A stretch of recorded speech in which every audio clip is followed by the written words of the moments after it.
Pues vamos a ir a Hebreos capítulo 10, pero para llegar al 10 tenemos que pasar, y esta confieso que es una predicación difícil porque son 5 capítulos, es el capítulo 7, 8, 9 y 10, 4. Entonces, pero como yo soy complicado, me voy a ir hasta el 4.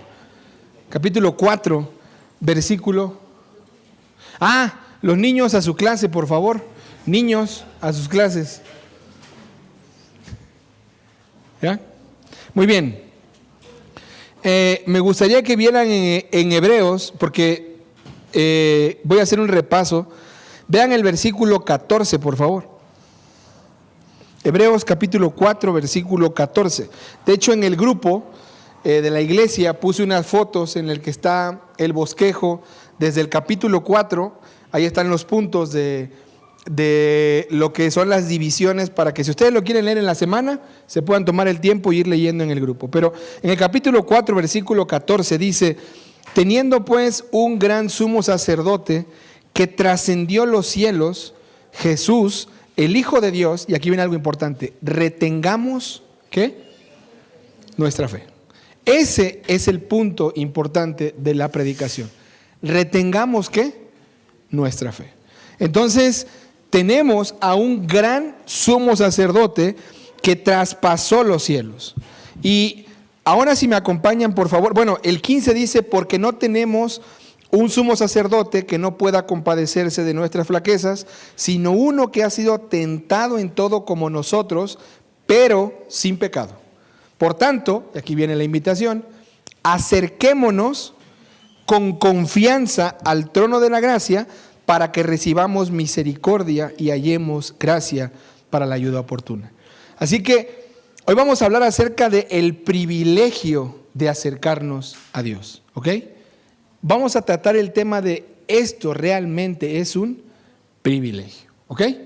Pero miren cómo el autor es un predicador, porque en el capítulo 10, versículo 19, ese versículo que acabamos de leer en el 4, ahora vean cómo lo cierra él, como que es su punto de conclusión, pero él vuelve a decir lo mismo que dijo en el anterior. Puesto que tenemos un sumo sacerdote que traspasó los cielos, acerquémonos confiadamente. Pero ahora dice en el 19, capítulo 10, versículo 19. Entonces, hermanos, ¿se acuerdan cómo dice que teníamos que acercarnos? Con confianza. Y aquí dice: puesto que tenemos confianza para entrar al lugar santísimo por la sangre de Jesús, por un camino nuevo y vivo que Él inauguró para nosotros por medio del velo, es decir, su carne, y puesto que tenemos un gran sacerdote sobre la casa de Dios. ¿Se dan cuenta cómo une estos dos pasajes?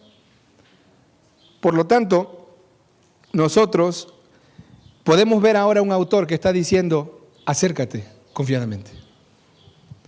Pero ya les predicó el capítulo 5, capítulo 6, capítulo 7, capítulo 8, capítulo 9 y ya predicó en el 10. Si quieres saber más sobre lo que predicó, pues ahí te dejé la división. Hace un contraste entre la persona sacerdotal, que es Aarón y Melquisedec, y pone a Jesús como superior. Hace un contraste en cuanto al ministerio sacerdotal. ¿Por qué? Porque pone a Jesús como superior a los mediadores del antiguo pacto, y Él es mediador de un nuevo pacto. Jesús es superior porque ministra como sacerdote no en un santuario terrenal, sino en uno celestial. Y es superior porque Él no ofreció un sacrificio como el del Antiguo Testamento. Él fue el sacrificio. Entonces, esto hace que su ministerio sea diferente. Por lo tanto, dice el autor, entonces, puesto que tenemos un sumo sacerdote así, acércate con confianza. La pregunta en esta mañana hacia ti es: ¿tú eres de las personas que vinieron a la iglesia en esta mañana y se sienten lejanos a Dios? Fíjate que en el año 2017 pasó algo y busqué la noticia y la encontré. En el año 2017 en Colombia, un niño, escucha bien, de 2 años cayó en un pozo estrecho, o sea, delgadito el espacio para entrar, pero a la vez era profundo. Esto sucedió en Colombia. El hoyo era tan angosto que ningún adulto podía bajar a rescatarlo, pero era tan hondo que él mismo no podía salir. ¿Pero te acuerdas de la edad? El niño tenía 2 años. Los rescatistas intentaron de todo: cuerdas, poleas, llamadas, pero nada servía. ¿Por qué? Porque él estaba atrapado, sin posibilidad alguna de ayudarse a sí mismo. ¿Cómo le dices a un bebé, a un niño de 2 años? Agárrate de la cuerda, no llores, ahorita va tu mamá. O sea, es difícil, ¿o no? Finalmente, un hombre de contextura delgada, que podía pasar por ese hoyo, se ofreció a descender amarrado con cuerdas. Bajó lentamente, lo abrazó con firmeza y ambos fueron subidos a la superficie. El niño fue rescatado, no porque él pudiera salir, sino porque otro bajó hasta donde él estaba y lo trajo de vuelta. Así es como nosotros nos encontramos. Nosotros, dice la palabra en Romanos 3:23, por cuanto todos pecaron, están ¿qué? Destituidos, están separados de la gloria de Dios. Ningún ser humano como tal puede llegar a la gloria de Dios. Los sacerdotes iban a un lugar santo y un lugar santísimo, donde en el lugar santísimo estaba la gloria de Dios.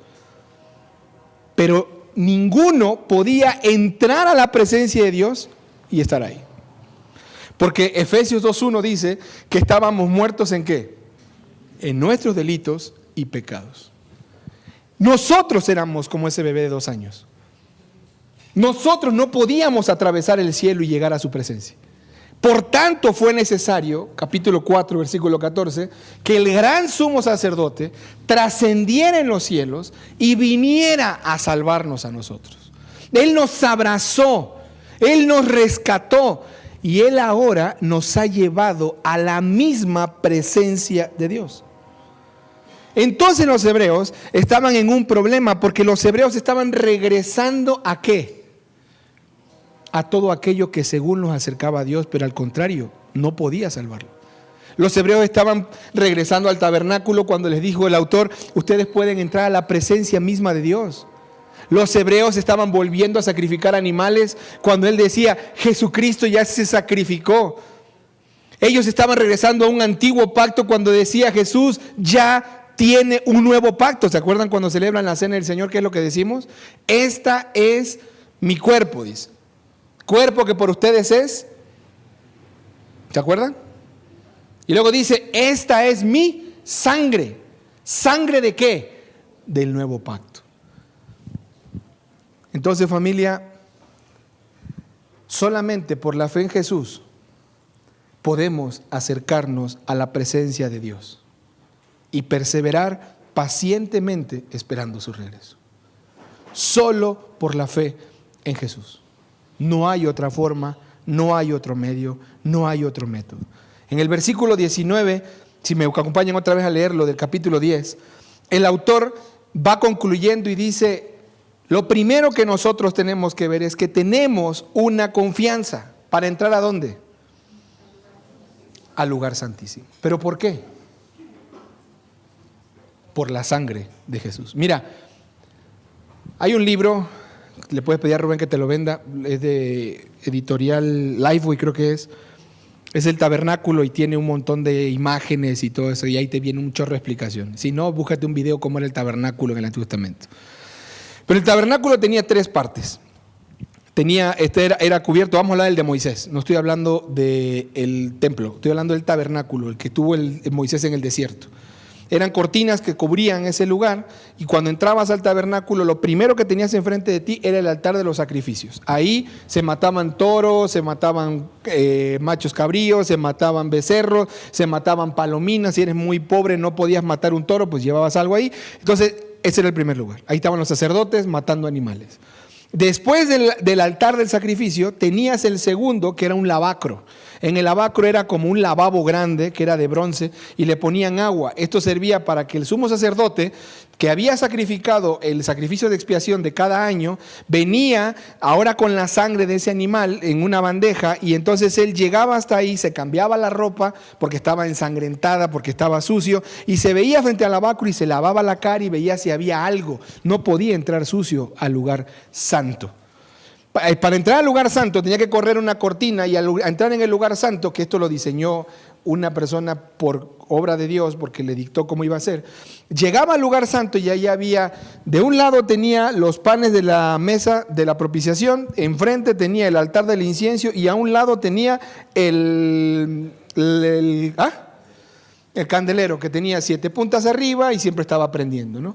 Todos los sacerdotes podían entrar hasta el lugar santo, porque tenían que ofrecer el incienso, tenían que ver los panes, cambiarlos cada cierto tiempo, y tenían que ver lo del candelabro.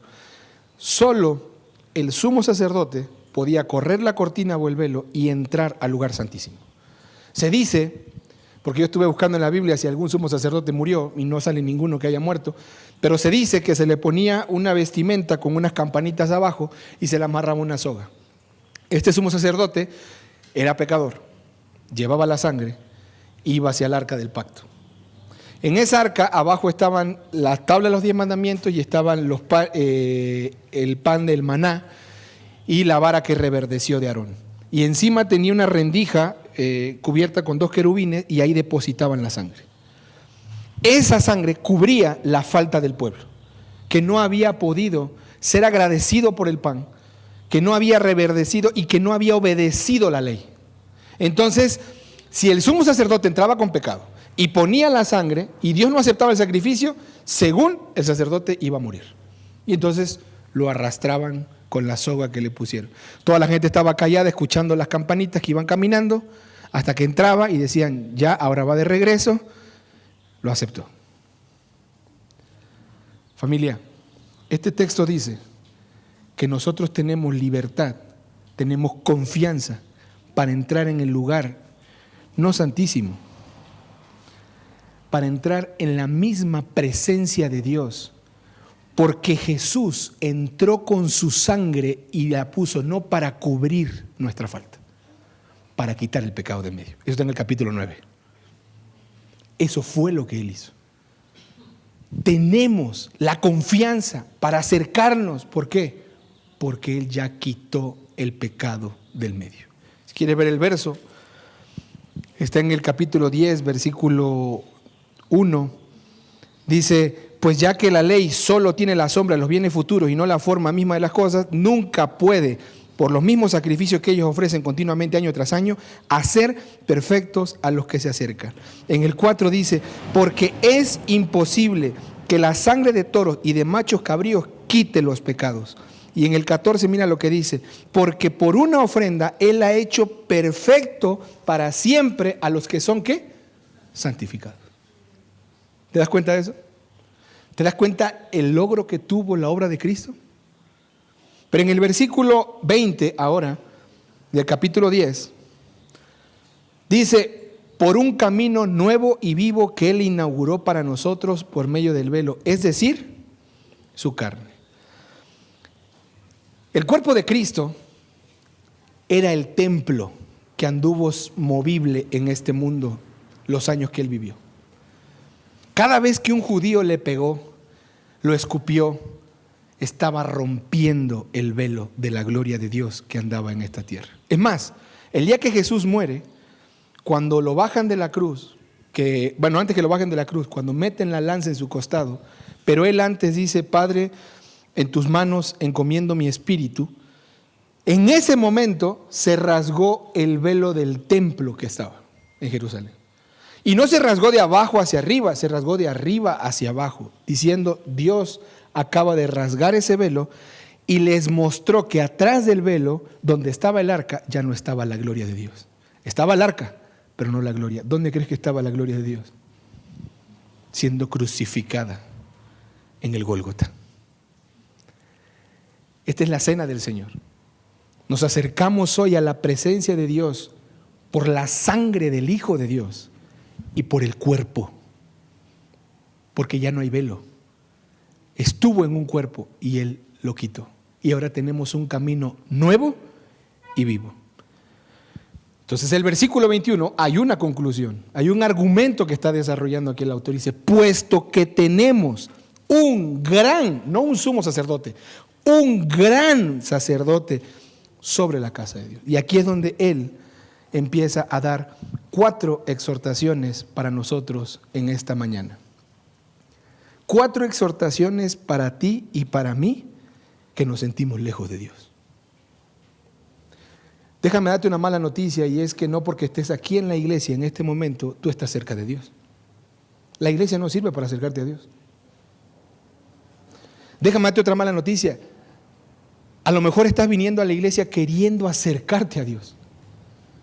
Y te quiero decir algo, estás equivocado porque la iglesia no te acerca a Dios. Y el autor ahora dice, hay aquí 4 cosas que te quiero recordar y que te quiero animar a ti que estás queriendo acercarte a Dios, que estás queriendo que Él te acepte. Date cuenta, tú ya tienes acceso a la presencia de Dios por medio de mi Hijo, quien derramó su sangre y quien puso su cuerpo por tu vida y por la mía. Puesto que tenemos ese gran sacerdote, que es el ancla que tengo agarrada en mi alma, agarrada a la presencia de Dios y que puedo entrar a su presencia, por ese sacrificio, tú ahora tienes que reaccionar, tienes que ir hacia allá. Y lo primero que le dice es, acércate confiadamente. Mira lo que dice en el versículo 22. Esa es la primera exhortación. Acércate ¿con qué? Con un corazón sincero, con plena certidumbre de fe, teniendo un corazón purificado de mala conciencia y nuestro cuerpo lavado ¿de qué? De agua pura. Familia, yo recuerdo cuando estaba en mi instituto bíblico, estaba en mi 3er año, salí, vine hacia México y yo recuerdo bien que leía yo esta porción y era como que me enterraban un cuchillo porque yo me sentía culpable. Y yo decía, Señor, yo me quiero acercar a ti, pero soy sincero, no tengo un corazón sincero. Estoy luchando. Es más, soy sincero, hasta mi fe es débil, no tengo plena certidumbre de fe. Es más, yo no tengo un corazón purificado, estoy orando contigo y me siento culpable del pecado que estoy cometiendo y que me está acusando a mí mismo. ¿Y quieres que yo me acerque con un cuerpo lavado cuando estoy pecando?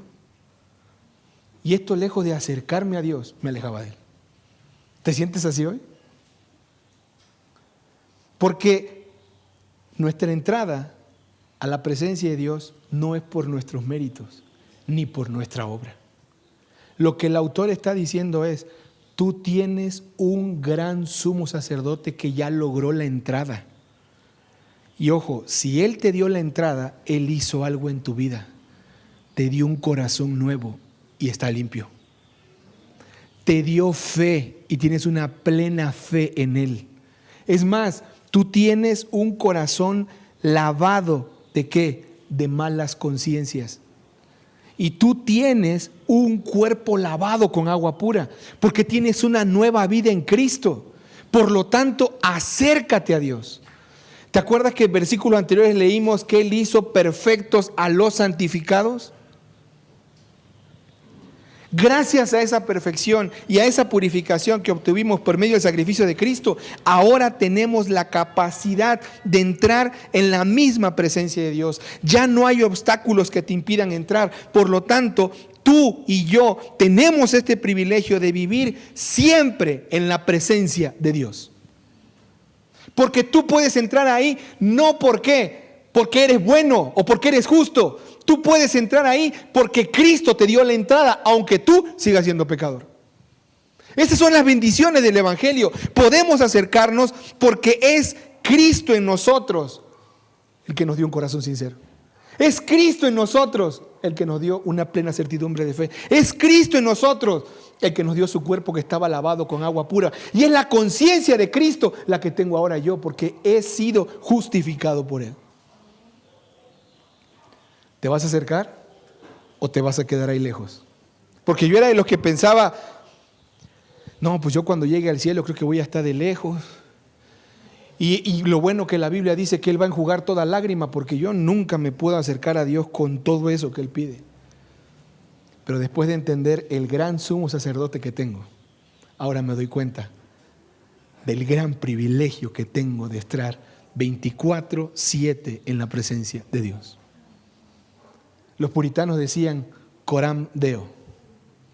Vivo bajo la presencia de Dios, en la misma presencia de Dios, por y para la gloria de Dios.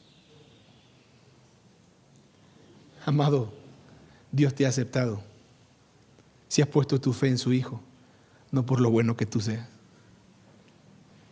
Es por el gran privilegio que tenemos gracias a su obra en nosotros.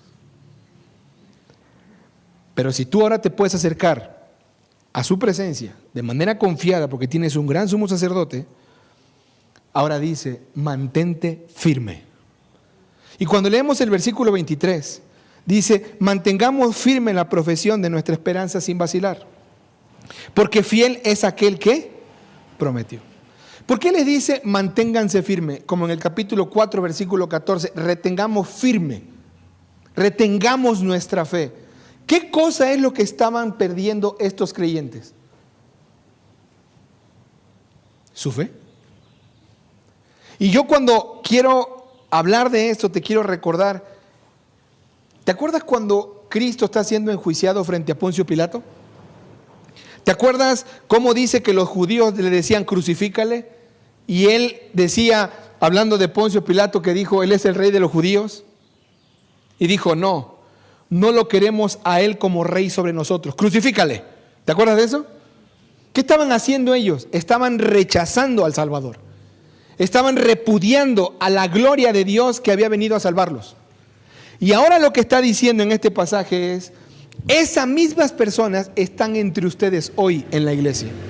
Y les están llevando, ¿saben a qué? A que ustedes abandonen la fe. Por eso el autor le dice, si tenemos un sumo sacerdote así, que te ha dado la entrada, mantén contigo, mantente firme en esa fe. En capítulo 6 habla de unas personas, dice que una vez fueron iluminados. Y dice, es imposible que ellos sean renovados ¿a qué? A arrepentimiento. ¿De quién está hablando ahí? De los falsos maestros. Falsos maestros que Judas habla en su carta diciendo, les va a tocar un castigo peor que el que le tocó a los demonios que están guardados en prisiones eternas. Le va a tocar un castigo peor que el que les tocó a los de la rebelión de Coré, cuando se rebelaron contra Moisés y contra Dios. Son personas que están ya disponibles ¿para qué? Para juicio. Y Él les dice, ¿por qué quieren regresar ustedes con ellos? Es fácil, familia.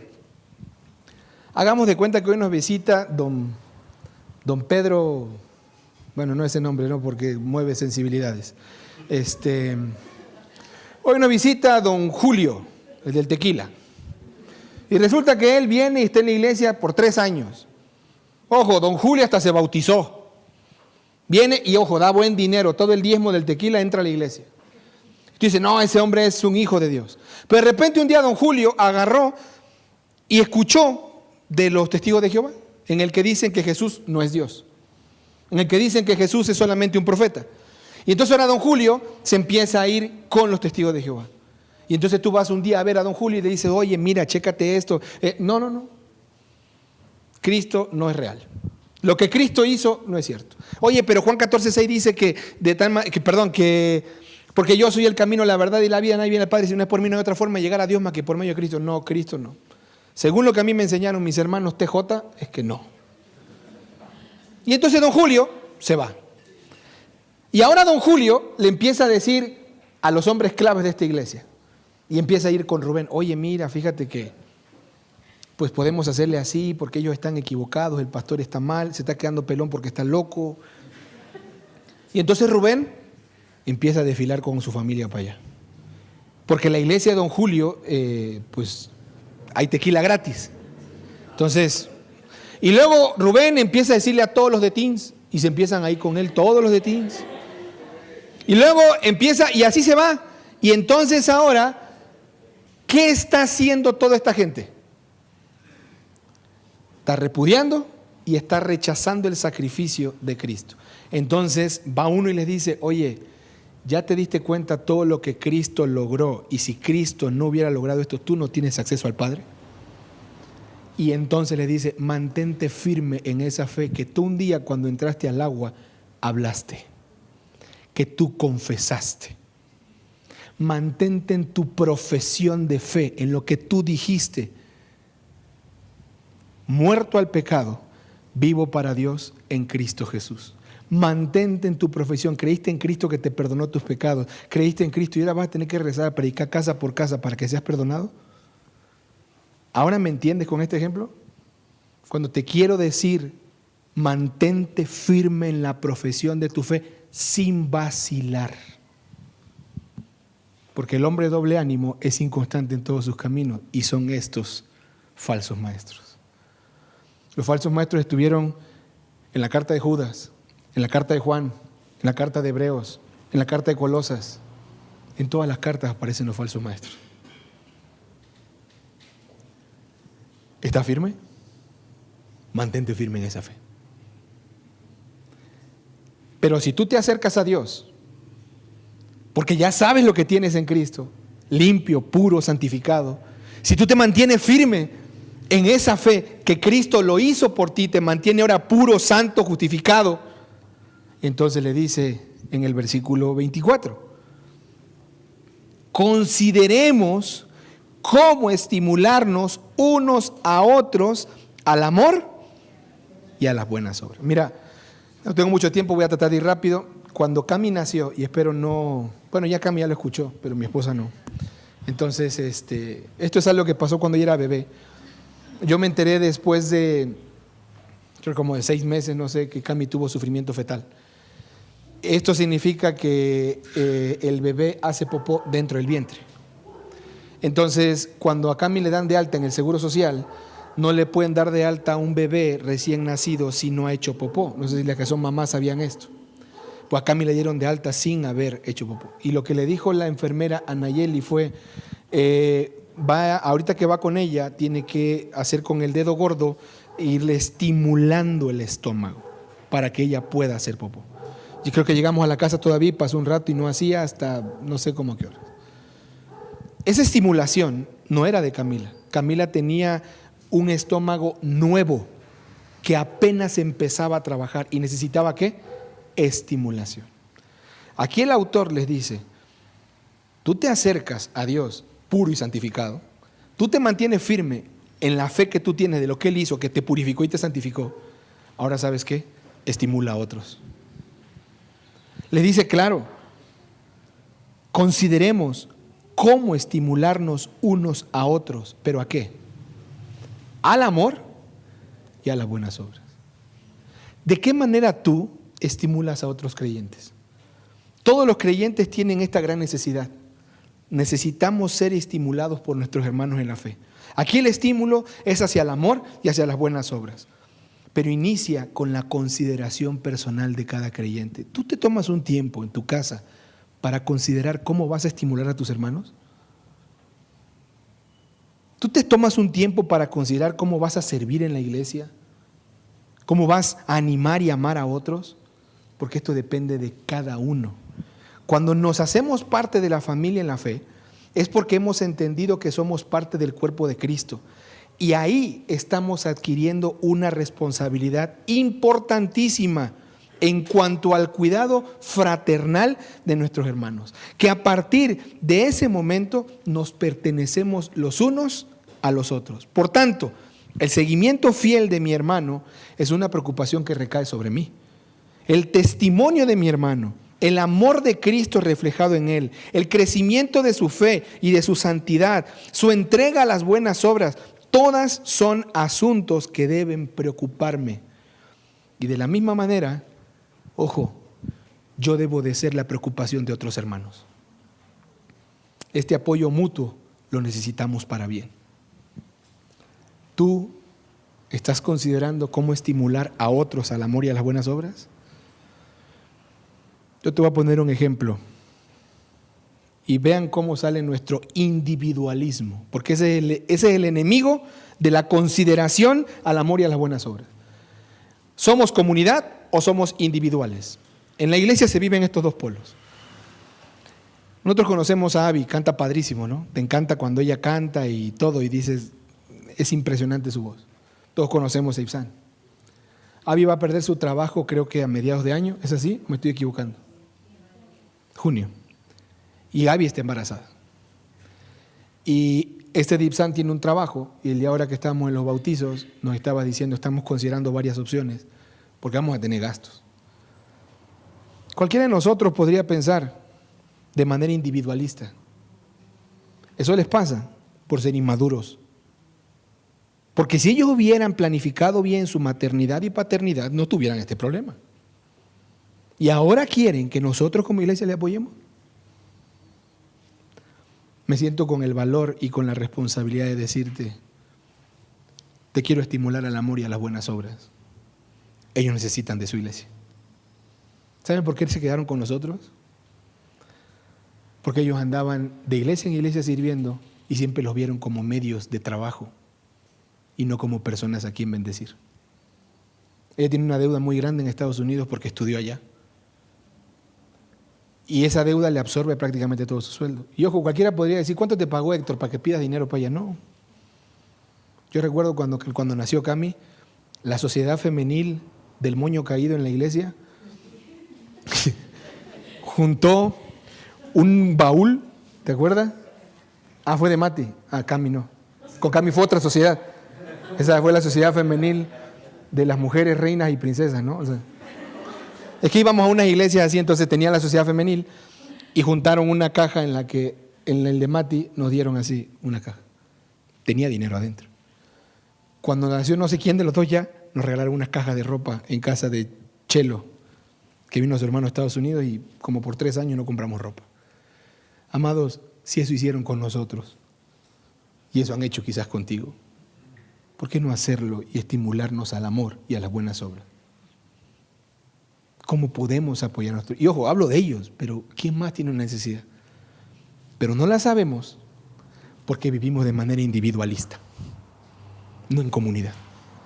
Y ese es el siguiente punto en el versículo 25. No dejando de ¿qué? De congregarnos como algunos tienen por costumbre. Si eres nuevo creyente y te acabas de bautizar, te voy a advertir algo, Eric. Es el versículo que te va a mandar cualquier santurrón en la iglesia para decir que por qué no viniste el domingo. ¿A poco no te mandaron ese verso a ti? No te dejes de congregar como algunos tienen por costumbre y tú aguanta, o sea, nada más no fui un domingo y ya. Ojo, el no dejando de congregarnos en este contexto está hablando no de que no vayas a la iglesia, está hablando de desertores de la fe. En otra versión dice, no abandones tu propia asamblea como algunos tienen por costumbre, porque se estaban yendo detrás de don Julio con toda su banda. Porque estaban yéndose ¿qué? Tras la falsa enseñanza, tras los falsos maestros. Y entonces el autor dice, acércate a Dios, porque ya has sido purificado y santificado, mantente firme en esa promesa porque fiel es el que prometió. Ojo, tercer punto, dice, estimula al amor y a las buenas obras, dile que ayuden a esos. Más adelante lo dice, recuerda los días pasados, cuando sufriste el despojo de tus bienes con gozo, cuando te quitaban lo que tenías. ¿Te acuerdas lo que pasó en Hechos? Vendían lo que tenían para ayudar a los pobres. José de Chipre, alias Bernabé, dio su terreno. Dice, ¿por qué están olvidándose del amor y las buenas obras? Entonces les dice ahora en cuarto lugar, no se dejen de congregar. No deserten del ministerio y del ejército de la fe. No abandonen a Cristo. No está diciendo que no vayas el domingo a la iglesia. Está diciendo que no dejes tu vida personal con Dios. Está diciendo que no te separes de Él, que no lo tomes y deseches su sacrificio por ti. Ayer en la mañana, Matías me hizo una pregunta. Me despedazó.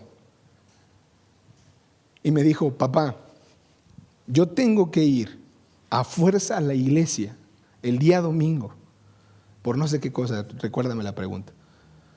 El punto es que me estaba preguntando en cuanto a congregarse el domingo.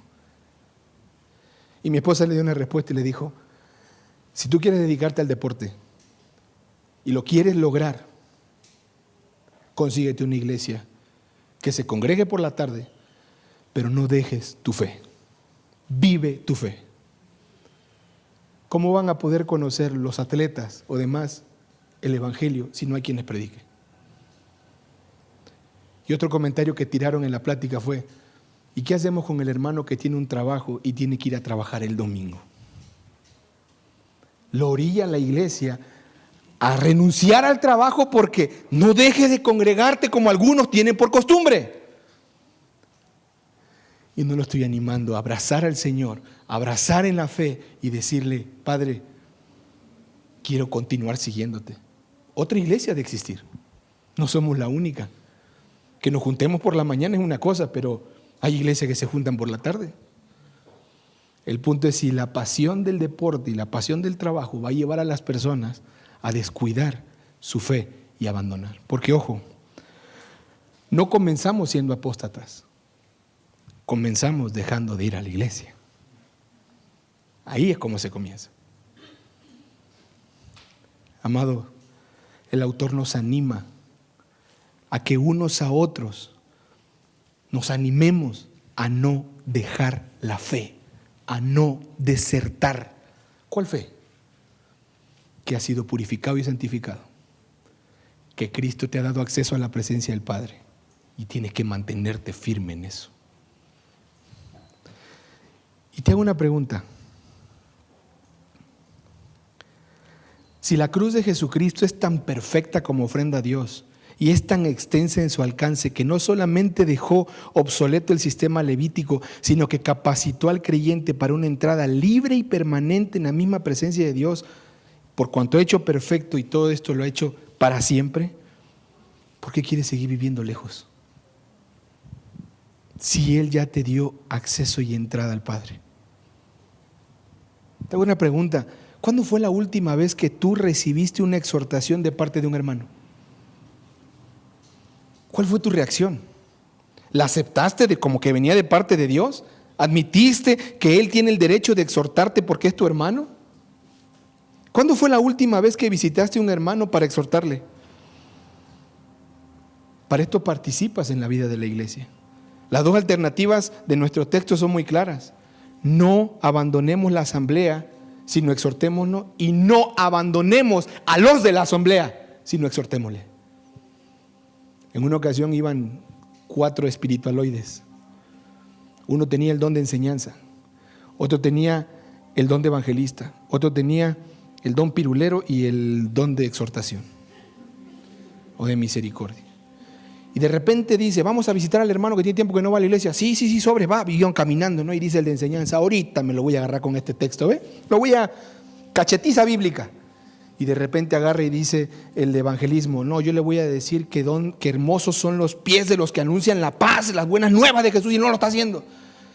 Y el de exhortación dice: ahorita lo voy a agarrar y lo voy a reventar con el ánimo del fuego del Espíritu y va a ver cómo va a regresar a la iglesia. ¿Y tú qué le vas a decir? Y el de misericordia dice: no tengo ni idea. Tocan el timbre, entran a la casa, y cuando entran a la casa lo voltean a ver y está el hermano, ¿no? Ninguno de los 3 habló. El de exhortación, el de misericordia fue, lo abrazó, lo besó y le dijo: te extrañamos. ¿Por qué no te hemos visto, hermano? Y lloró con él. Y el otro le contó sus problemas y le dijo: tengo tantas cosas, pásenle, quiero hablar con ustedes. Y lo primero que les dijo fue: si alguien se atrevía y me abría la Biblia y me decía un versículo bíblico, lo corría. Si alguien venía y me quería venir a decir algo del evangelio, lo corría. Y si alguien me sacaba y me quería animar, lo corría. Pero este hombre hizo lo que nadie había hecho. Lloró conmigo, me animó, me consoló. Y es lo que el autor de Hebreos está haciendo. Acércate al Padre, mantente firme. Amado, considera cómo ayudar a otros en amor y buenas obras. Exhórtalos, porque aquel día se acerca. Que no abandonen su fe, que fiel es el que prometió y va a regresar. Si tú no eres creyente, te digo algo, para ti también está esa promesa. Tú puedes ser purificado y santificado si crees en Cristo. Esa fe también es tuya. Dile al Señor, perdóname, te acepto como mi Salvador. Me quiero mantener firme porque sé que tú eres fiel y prometiste y lo vas a hacer. Pero si tú eres creyente, la única seguridad que tú tienes de acercarte a la presencia de Dios está en tu regeneración, en tu nuevo nacimiento. ¿Y sabes quién lo logró? Cristo Jesús, el Espíritu Santo y la obra del Padre en nosotros. Porque nos vemos como hijos hoy, que tenemos un corazón sincero, porque es el corazón de Cristo. Porque nos vemos viniendo a Él con una fe plena, porque es la fe de Cristo. Y tenemos un corazón purificado y nuestro cuerpo está lavado de agua, con agua pura de todos nuestros pecados. ¿Qué haces lejos, viviendo en la miseria del pecado? Acércate confiadamente al trono de su gracia. Amén.